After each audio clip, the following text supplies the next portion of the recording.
कदाचित तुम्हाला विषय असेल माहीत नाही, पण नाईक जे फूड आणि कोल्ड स्टोरेज आहे त्याच्या इथं बॅनरचे फ्रेम आहे आता, ज्याच्यावर राजापूरचे आमदार भैयाशेठ सामंत यांचा बॅनर आहे. तो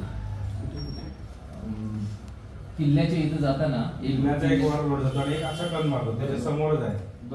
आता एक्झिस्टिंग आहे तिथं बरोबर त्यांचा बॅनर, त्याच्यावर नितेश साहेबांचा फोटो बॅनर होता आमचा, त्यांच्या अभिनंदनाचा वगैरे. तर आमचं असं म्हणणं आहे की तो बॅनर आता तिथं अस्तित्वात नाहीये, बॅनर तिथं तो नाहीये. तर आमचं असं म्हणणं आहे ह्या आज सकाळी संध्याकाळपर्यंत कालावधीत त्याच्यावर आक्षेपार्ह लिहून विद्रुप तो करून केला होता. तो काढला कोणी आम्हाला माहित नाही, त्या संदर्भातली तक्रार होती की तो त्याची चौकशी करून आजूबाजूला सगळे कंपनी बॅनर सगळीकडे लावले होते. 3-4 ठिकाणी आमचे असे बॅनर आहे, तोच बॅनर आमचा आता काय आहे. आणि तो आमचं असं म्हणणं आहे की आमची शंका आहे की तो विद्रूप करून काळं हे करून तो केलेला आहे.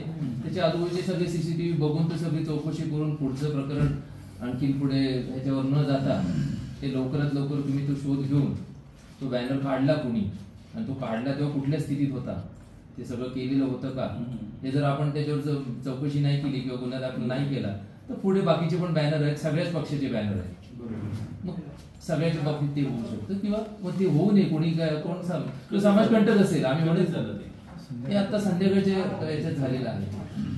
काल बॅनर आज आहे.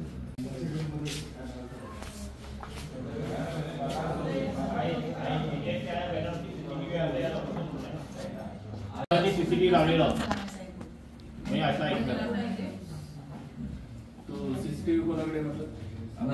कंपनीचा जो सीसीटीव्ही आहे त्यांचे त्याच्यावर ते तुम्हाला दिसू शकेल, आणखीन आजूबाजूला असतील पण आम्हाला माहित असलेला साधारण ते आहे.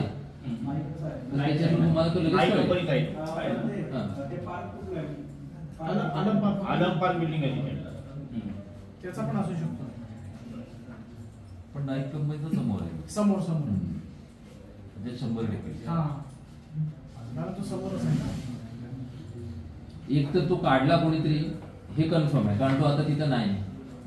आणि तो काढताना तो शंका आजूबाजूचे जे सांगतात त्याच्यावरनं आम्हाला मिळालेली माहिती त्याच्यावरनं तो असं दिसतो की तो काहीतरी त्याच्यावर आक्षेपार्ह लिहिलेलं होतं, ते फासलेलं होतं आणि त्यामुळे तो काढला गेला.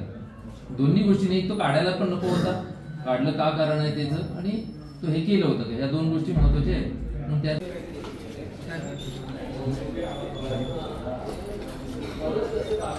Gracias.